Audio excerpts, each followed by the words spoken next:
Hello guys, welcome back to Chemi Naturally, a channel to hashtag motivate and inspire. On today's video, I'm going to be talking about the few questions that are asked in a phone interview or a recruiter screen, and just to give you some tips on how to answer those correctly. So the first question is the one that I think most people hate, is the tell me about myself question. And in this question, you kind of want to go ahead and talk about your niche and your past project that you're proud of. You do want to talk a little bit about the past, like to show who you are, what you were doing before you entered software engineering. Like for instance, I talk about how I was associate producer in news. I don't go on and on. You don't want to answer for like 9 minutes, more like 90 seconds. And then I talk about what I'm doing in the present, and then I talk about what I'm looking forward in the future, so that the recruiters will give an idea or get a sense of what I am about and what I look forward to. Because I think they're really looking forward to seeing if you're a good fit, if this is what you would, if this type of role is good for you. They don't want to waste their time or yours. So telling them of what you're looking forward to in your future tells them, okay, this is a good fit or not a good fit. Another question is when they ask you, what are you looking forward to in a new role?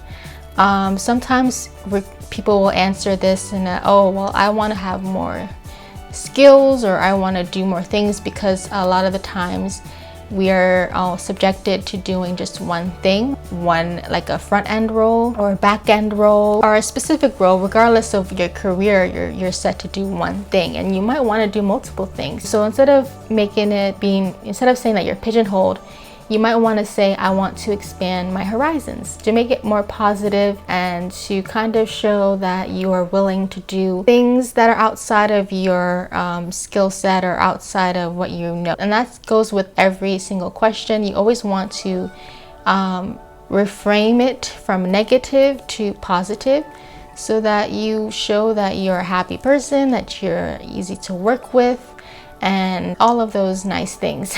Another question that's a little bit tricky is when you talk about a time when you had to overcome a roadblock, and they ask you what you did. So for that question, you do want to be specific, and in fact, all of your questions, you must answer them specifically, and have examples. So like for instance, my example would be a time where I needed help and there was a deadline approaching, and I didn't want to bother anyone about it. And I think that's a normal thing to feel, especially when you're an entry-level developer or engineer.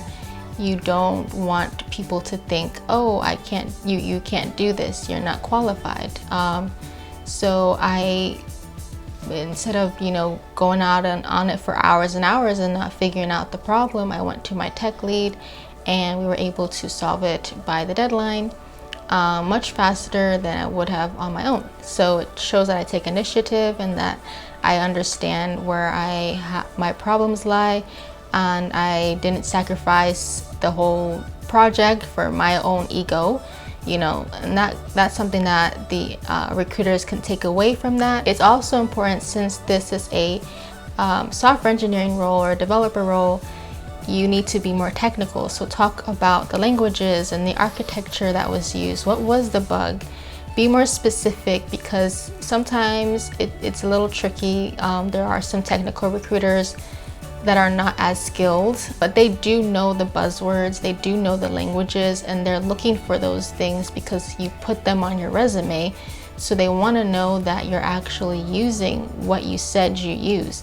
So that's why it's really important to be a little detailed. Last question will be, what are your salary expectations? Another dreaded question. I really don't like this question either, because it's a very uncomfortable question, and you don't want to say the number right away, because then that could be possibly held against you when it comes to the offer, if you get to that point. So the best way that I've been told is to just deflect as much as you can and just say, you know what, thank you, Susan, but I'm going to wait until the offer or I get to know the team better before I make a salary expectation, before I state my salary expectation. You don't want to say it right then and there. Don't even talk about, oh, well, I'm in Dallas, Texas, so this is the salary. Just don't even, just try to deflect. And usually recruiters will say, okay, well, just so you know, the team will start to ask in a certain time, and that's fine, but don't do it during the recruiter screen because it could hurt you in the end. So those are my little tips for how to ace the phone interviews, how to get through the recruiter screen with flying colors. In conclusion, just make sure that you're very detailed and that you have examples for the questions that are asked. And to show your personality and your passions throughout these answers. Do not sound like a robot and that you are reading from a script. Do not sound like that. Literally be yourself. Show that you know what you're talking about, that you have this experience and that you have the knowledge. So with that being said, if you like this video, give it a thumbs up. Subscribe to this channel if you want to see more videos, and I will see you guys next time. Bye.